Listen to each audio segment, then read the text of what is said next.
Croyez-vous que l'amour peut apparaître au moment le plus improbable? Imaginez une jeune infirmière engagée pour soigner un magnate coincé dans un état végétatif.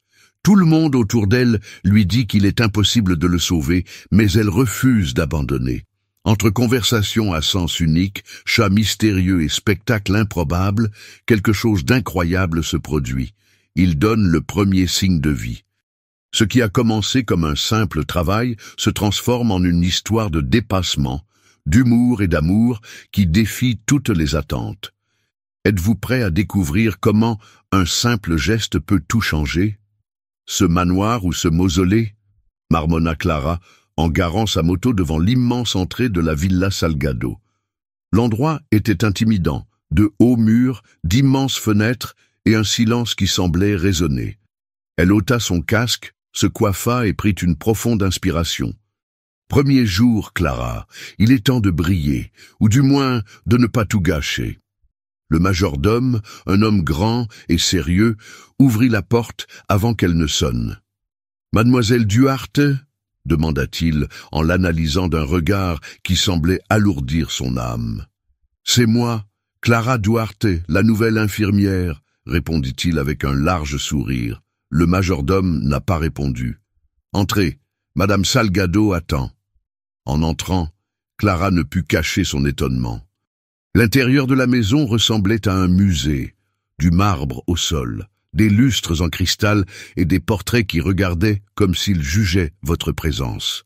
« Bienvenue au temple de l'ostentation », murmura-t-il doucement. « Quelque chose ne va pas, mademoiselle ?» demanda le majordome en se tournant rapidement. « Ah, rien, juste admirer l'éclat des lustres », improvisa-t-elle en essayant de le cacher. Dans la pièce principale, Elena Salgado l'attendait. C'était une femme mince avec une peau impeccable et des cheveux blonds parfaitement coiffés. Elle portait une robe qui coûtait probablement plus cher que la moto de Clara. « Es-tu l'infirmière ?» Elena a demandé sans émotion, avec un ton presque dédaigneux. « Oui, madame, Clara Duarte. Un plaisir de vous rencontrer. »« Vraiment? Eh bien, il ne remarquera pas si vous êtes là ou pas, donc pas besoin de formalité. » Clara cligna des yeux, ne sachant pas si elle avait bien compris. « Ne le remarquera-t-il pas ?» Elena soupira comme pour expliquer quelque chose d'évident. « Leonardo est dans un état végétatif. Il n'entend pas, il ne ressent pas. Vous devez juste vous assurer qu'il reste en vie et propre. C'est tout. Donc je n'ai pas besoin de me présenter à lui ?» Clara a pris un risque, avec le sourire. Elena ne répondit pas, se contenta de lever les yeux au ciel et de saluer le majordome. Tandis qu'il montait les escaliers, Clara ne put résister. Est-ce qu'elle a toujours aussi chaud? Le majordome resta impassible. Madame Salgado a des priorités différentes. Intéressant, répondit Clara, incapable de cacher son sarcasme. Lorsqu'ils atteignirent la chambre de Leonardo, Clara s'arrêta. La porte s'ouvrit, révélant un environnement immense mais froid. Au centre, un lit d'hôpital occupait l'espace, entouré de machines émettant des bips rythmés. Leonardo gisait immobile, les yeux fermés. Clara s'approcha lentement. « Alors c'est toi le patron », dit-elle doucement tout en organisant l'espace. « Eh bien, j'espère que cela ne vous dérange pas, mais je vais en envoyer quelques-uns. » Elle disposa les serviettes à côté du lit et commença à vérifier l'équipement. La pièce ressemblait à un croisement entre un hôpital et un mausolée, sans aucun signe de vie autre que les machines. Clara soupira et posa sa main sur le front de Leonardo, comme pour mesurer sa température. « Tu as de la chance que tu n'entendes pas tout ce qu'on dit par ici. Après avoir fini d'aménager l'espace, Clara s'assit un moment à côté de lui. « Tu sais, peut-être que tu ne m'écouteras pas, mais je parlerai quand même. Je travaille mieux en parlant.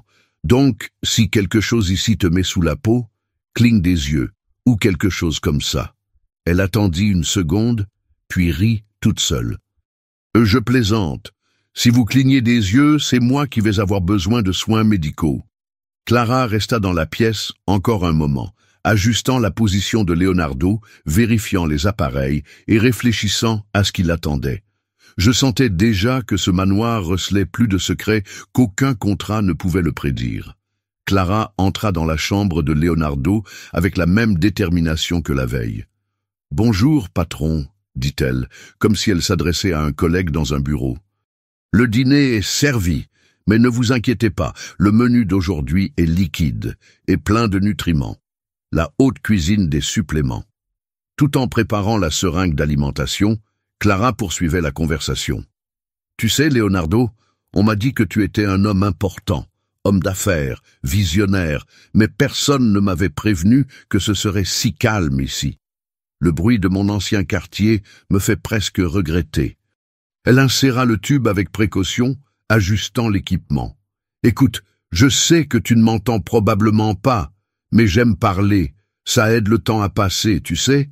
Et qui sait, avec de la chance, ma voix est tellement agaçante que tu décides de te réveiller juste pour me faire taire. » Clara sourit alors qu'elle terminait la procédure. Avant de quitter la pièce, il jeta un dernier regard à Leonardo. « Pour l'instant, mission accomplie, mais il va falloir commencer à collaborer. Se réveiller serait un bon début, vous ne trouvez pas ?» Dans le couloir, Clara croisa la route d'Elena. L'épouse était impeccablement habillée, comme si elle assistait à un événement, et tenait un verre de vin à la main. « Je vois que tu es à l'aise, » dit Clara, essayant de garder un ton neutre. « Quelqu'un doit l'être, » répondit Elena, sans même la regarder directement. « Philosophie intéressante, » répondit Clara. « Mais vous savez, le réconfort peut aussi venir d'un environnement plus accueillant. Peut-être une chanson par-ci, une conversation par-là. » Elena s'arrêta et se retourna, faisant enfin face à Clara. « De la musique, parler, il est dans un état végétatif. Rien de tout cela n'a d'importance. » Clara croisa les bras. « Peut-être pas pour toi. Mais tu sais, si j'étais dans ce lit, j'aimerais que quelqu'un essaie de faire le strict minimum pour me rappeler que j'existe toujours. » Elena fit un pas en avant, les yeux plissés. « Tu n'es qu'une servante. Tu es là pour faire ton travail. Alors fais-le et épargne-moi tes opinions. » Clara resta silencieuse un moment, mais son expression resta ferme. « Entendu, Madame Salgado. Je ferai ce pourquoi je suis venue faire. » Elle se tourna et retourna vers la chambre de Leonardo, mais pas avant de se murmurer « et je vais le faire à ma manière ». Cet après-midi-là, en organisant le placard de sa chambre, Clara a trouvé quelque chose qui a retenu son attention. Une petite boîte à musique, vieillie mais toujours fonctionnelle. « Qu'est-ce qu'on a ici ?» demanda-t-il en l'ouvrant avec précaution. La mélodie qui en ressortait était douce mais pleine de nostalgie. Elle apporta la boîte près de Leonardo. « C'est le tien, n'est-ce pas? Je parie qu'il y a une histoire derrière ça. » Clara posa la boîte à musique sur la table à côté de lui et la remonta. Pendant que la mélodie jouait, elle regardait attentivement. Pendant un instant, il crut voir un léger tic dans les yeux de Leonardo. « Ah, alors tu aimes ça? Peut-être que la musique n'est pas une si mauvaise idée, après tout, » dit-elle en souriant. « Tu sais, Leonardo, je vais te confier un secret. Chaque fois que je ne sais pas quoi faire, j'essaie quelque chose de nouveau. Et il semble que j'ai trouvé ton point faible, la musique. » Elle resta là un moment, écoutant la mélodie tout en ajustant les coussins et en vérifiant les appareils. Lorsque le son s'arrêta, Clara ferma soigneusement la boîte et soupira. « Ce n'était que le début, patron. Nous avons beaucoup de travail devant nous et je ne vais pas abandonner aussi facilement. » Plus tard, lors de la préparation des rapports quotidiens, Clara a réfléchi à ce qu'elle avait ressenti à ce moment-là. C'était peut-être son imagination, mais quelque chose en elle disait que Leonardo réagissait, quoique de manière subtile. « Ne t'inquiète pas, Leonardo, » murmura-t-il en écrivant. « J'ai participé à des combats plus durs que celui-ci. Vous ne le savez pas, mais je suis têtu. » Clara ouvrit la porte de la chambre de Leonardo avec une boîte mystérieuse et un sourire de pure satisfaction. « Bonjour, patron. J'ai amené de la compagnie. J'espère que les visiteurs ne vous dérangent pas. » De l'intérieur de la boîte, un chat bleu russe émergea, s'étirant avec élégance. Clara a placé l'animal sur le lit, juste à côté de Leonardo. « Dites bonjour à Monsieur Salgado, petit. Il adore les félins. Enfin, du moins, il l'aimait avant de, vous savez, hiberner. Le chat ronronna en s'installant à côté de Leonardo. Clara observait attentivement, attendant une réaction. « As-tu entendu ça? Ce ronronnement est presque hypnotique. Si cela ne te réveille pas, je ne sais pas ce qui le fera. » Soudain, la porte s'ouvrit brusquement, révélant Helena avec une expression de pure horreur. « Qu'est-ce que c'est » s'exclama-t-elle en désignant le chat. « Ça ? Oh, c'est le nouveau thérapeute de Monsieur Salgado, » répondit Clara, sans perdre son sang-froid. « J'ai dit que je ne voulais pas d'animaux dans cette maison, » cria Helena en croisant les bras.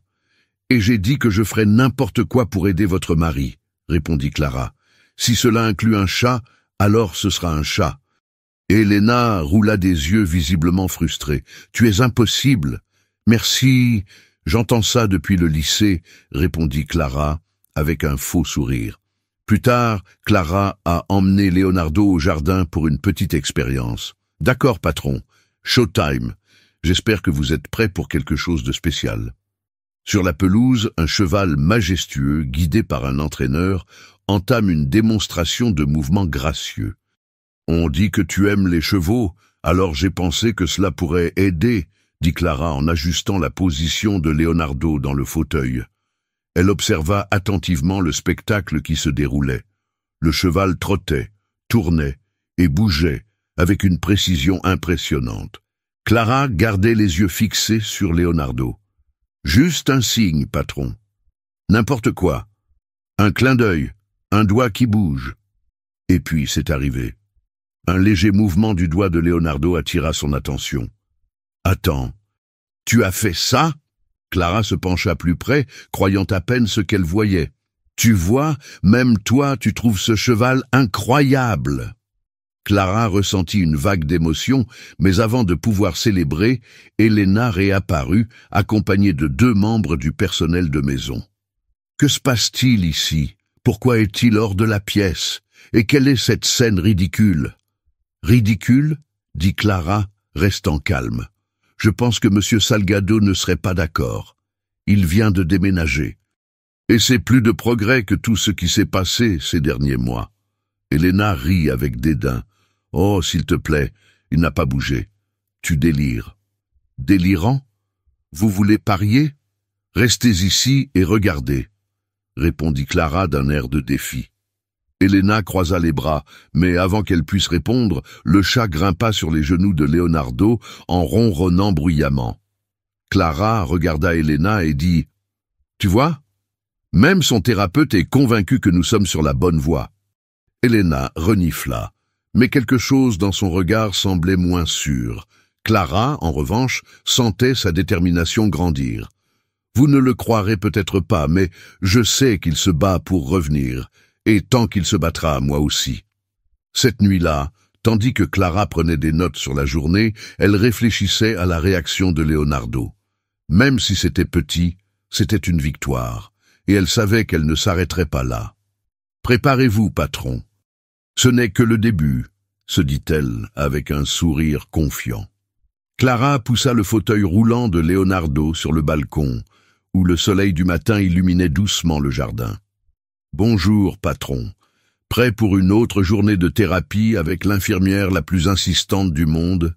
Elle ajusta la position de la chaise pour qu'il puisse voir la verdure vibrante devant lui. « Tu sais, j'ai pensé à te faire courir aujourd'hui, mais j'ai pensé qu'il valait mieux commencer lentement.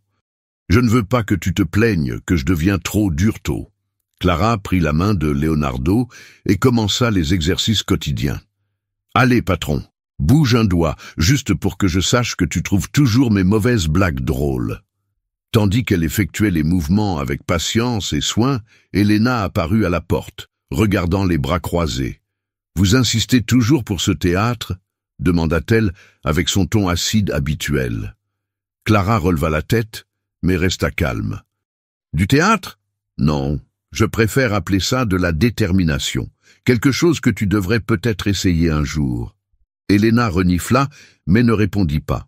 Clara tourna son attention vers Leonardo avec un sourire aux lèvres. « Ne faites pas attention à elle, patron. Elle est juste jalouse parce que je suis plus drôle. Plus tard, alors que Clara ajustait l'équipement dans sa chambre, elle entendit un léger bruit derrière elle. Elle s'est figée. « Léonard ?» demanda-t-il en se retournant lentement. Ses yeux s'écarquillèrent lorsqu'il vit les lèvres de Leonardo bouger légèrement. Elle courut plus près de lui. « Est-ce que tu essaies de parler ?» Il fit un effort visible, et un seul mot sortit, à peine audible. « Clara !» Les larmes lui remplirent les yeux. « Tu l'as fait. Je savais que tu étais là. Je le savais. » Au milieu de l'excitation, Elena entra brusquement. « Que se passe-t-il ici ?» Clara se tourna vers elle, une lueur de défi dans les yeux. Il a parlé. Il a prononcé mon nom. Elena rit avec incrédulité. « C'est ridicule. Ça a dû être un réflexe. Il ne peut pas... »« Il le peut, et il le fera, » interrompit Clara. Elle tenait fermement la main de Leonardo. « Vous allez le montrer à tout le monde, patron. Vous allez leur prouver qu'ils ont tort. » Les jours suivants, Leonardo fait de petites avancées, commençant à bouger ses doigts, puis ses bras.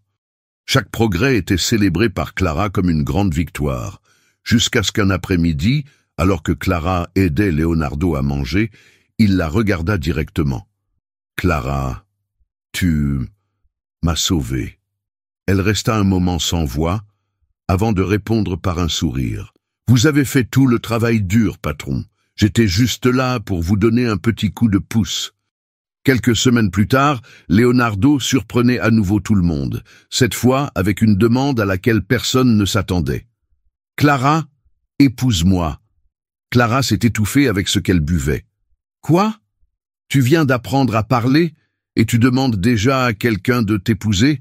Leonardo sourit, ou du moins essaya de le faire. « Je ne veux plus perdre de temps. » Elle lui tenait la main, les larmes aux yeux. « Eh bien, patron, je pense que vous venez de me promouvoir. »« Bien sûr, j'accepte. » La nouvelle de son rétablissement et de sa romance s'est rapidement répandue, transformant la Villa Salgado en un symbole de dépassement. Elena, incapable d'assumer le nouveau rôle de Clara, a décidé de quitter la maison, mais pas avant d'avoir exprimé son mécontentement. « Bonne chance avec lui », dit Elena en partant avec son amertume habituelle. Clara a juste souri. « Merci. Je pense qu'il va nous falloir beaucoup de chance et un peu plus de patience. » Quelques mois plus tard, lors d'une simple cérémonie dans le jardin du manoir, Clara et Leonardo se sont mariés, entourés d'amis et de personnes touchées par leur histoire. Ce jour-là, Clara a chuchoté à Leonardo pendant qu'il dansait. « J'ai promis de ne pas t'abandonner, et regarde où nous en sommes. » Leonardo a répondu avec un grand sourire. « Nous sommes arrivés ensemble. »